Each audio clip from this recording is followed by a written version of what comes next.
Before we get into this latest story, don't forget to hit the subscribe button if you haven't done so already. An act of good. In my early adolescence, I was a regular attendee at Mass. Oh, how impressionable the young can be. I bought into it to such an extent that I used to think that I was on a higher plane than those, such as my immediately older brother, who didn't follow the masses, as it were. Or at least I acted as if I was on a higher, untouchable plane.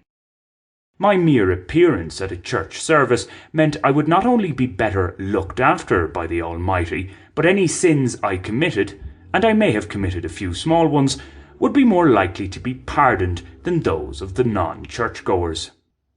More precisely, my brother and others like him were infidels, and were thus set for eternal damnation no matter what good acts they might do. I could cause treachery, yet salvation would be my lot, as long as I repented. The no-nonsense rules of the Catholic Church put paid to such hopes for perpetual bliss. My mother married a man, my father, who had been previously married, meaning that in the eyes of those making things up at the Holy See, all my mother's children, myself included, are doomed bastards regardless. Yet even after discovering such a devastating fate, I still played the faithful game for a while longer. It wasn't until the end of my teens that I followed my brother's lead, mostly of my own accord albeit, and quietly renounced Catholicism and organised religion in general. That early big C Catholic indoctrination, much of it was at odds with small c Catholic, as in it wasn't too liberal in its outlook, isn't easily wiped from one's memory and, by extension, behaviour.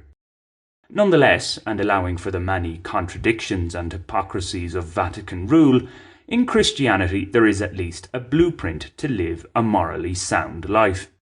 Yes, there's merit to the argument that we don't need religions to set our collective moral compass, that in a state of nature we'd be more inclined to be helpful to others rather than harmful. Much has been written and debated about that.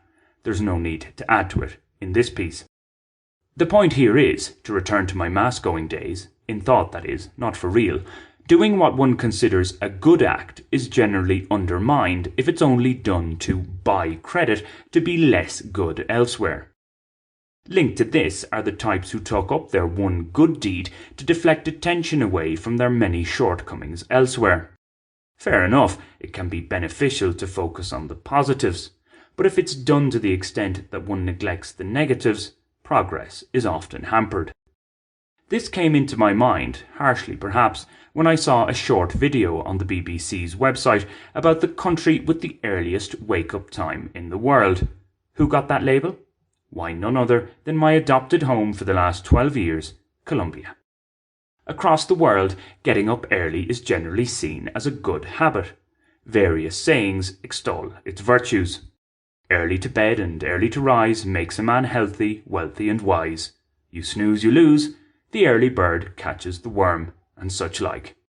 Yet, merely getting out of bed early doesn't in itself mean one is better than those who get up later. Colombians aren't exactly the globe's leading lights for efficiency and productivity, are they? As I've discussed in previous posts, there's a difference between being at work and actually doing work.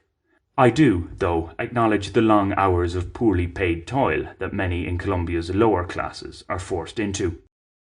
In all of these acts of good is the idea of much show but little go. Plenty of style but not much substance. I'm reminded of the song, "It ain't what you do, it's the way that you do it." Those lyrics can be dissected in different ways. A negative one is that style is more important than substance. A more positive perspective is that how you go about your activities trumps what your activities are. The idea of taking an enthusiastic approach to the most mundane of tasks. After all, our actions speak louder than our words. And a corollary, when all is said and done, a lot more is said than done. Words wither, deeds deliver.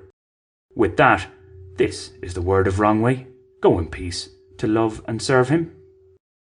Have you subscribed to this channel yet? If not, why not do so right now? It's free and only takes a second. Thanks!